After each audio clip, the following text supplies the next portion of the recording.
நாம் வாழுகின்ற இடம், அதை சுற்றி நாம் பார்க்க வேண்டும். இறைவன் நம்மை பார்த்து நீ யாரோடு வாழ்கிறாய் என்று தெரிந்து கொள்ள வேண்டும். உனது சுற்றுப்புற சூழலிலே பெயர் வை என்று சொல்வது மனிதனை மட்டும். பக்கத்து வீட்டில் அந்த அம்மா இருக்காங்க, லூர்தம்மா, இந்த பக்கம் அன்னம்மா லெஃப்டில், பின்னால் அம்மு, இவங்க இருக்காங்க நல்லா தெரியும். எதிர் வீட்டில் யார் இருக்காங்க நல்லா தெரியும். ஊரில் இருக்கிறவங்க நமக்கு தெரியும், பக்கத்து ஊர்லேயும் தெரியும், தூரமாகவும் தெரியும். எல்லாம் மனுஷனை பற்றி தான் தெரியும். ஆனால் உங்கள் காம்பவுண்டில் 2 பாம்பு வாழுதே தெரியுமா? 10 தவளை வாழுது தெரியுமா? ஆயிரக்கணக்கான கொசுக்கள் வாழுகின்றன தெரியுமா? மண்ணுக்குள்ளே இருக்கக்கூடிய நுண்ணுயிர்கள் வாழ்ந்து கொண்டிருக்கின்றன, அது தெரியுமா? பல பறவைகள் உனது மரத்தில் வந்து கூடுகள் கட்டுகின்றன, அது தெரியுமா? இதைத்தான் கடவுள் கண்களை திறந்து பாருங்கள், வானத்து பறவைகளை பாருங்கள், மலர்களை பாருங்கள், பாருங்க, தெரிஞ்சுக்கிங்க. மனிதனோடு மட்டும் உறவை கொண்டாடுகின்றீர்களே, இந்த இயற்கை உன்னோடு உறவு கொள்ள வேண்டும் என்று துடிக்கின்றதே, ஆசைப்படுகின்றதே. இயற்கை நம்மளை பார்த்து பயப்படுறதே கிடையாது, நம்ம தான் இயற்கையை பார்த்து பயப்படுறோம். இயற்கை எப்பவுமே நம்ம வீட்டுக்குள்ளே வந்துடும். நம்ம 2-3 நாள், 1 வாரம் 2 வாரம் போனோம்னா செடிகள் எல்லாம் நம்ம ஜன்னல் வழியில் உள்ளே வந்துடும்.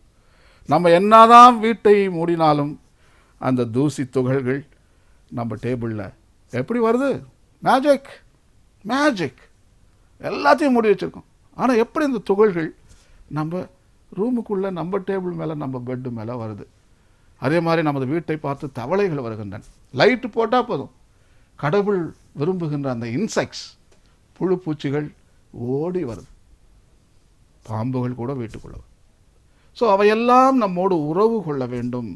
மனிதனை பார்த்து அவை பயப்படுது கிடையாது. ஏனென்றால் விலங்குகள் மனிதனை பார்க்கின்ற பொழுது இறைச்சாயலில் இறைச்சாயலாக பார்க்குறாங்க. கடவுள் மாதிரியே இருக்கானே.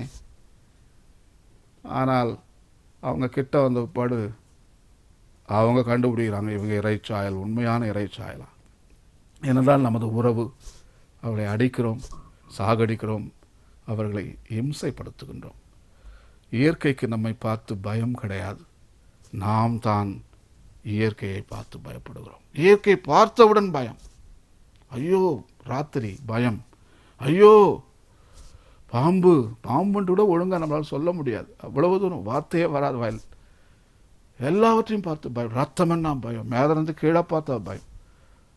நமக்கு ஏகப்பட்ட பயங்கள் இருக்கின்றன.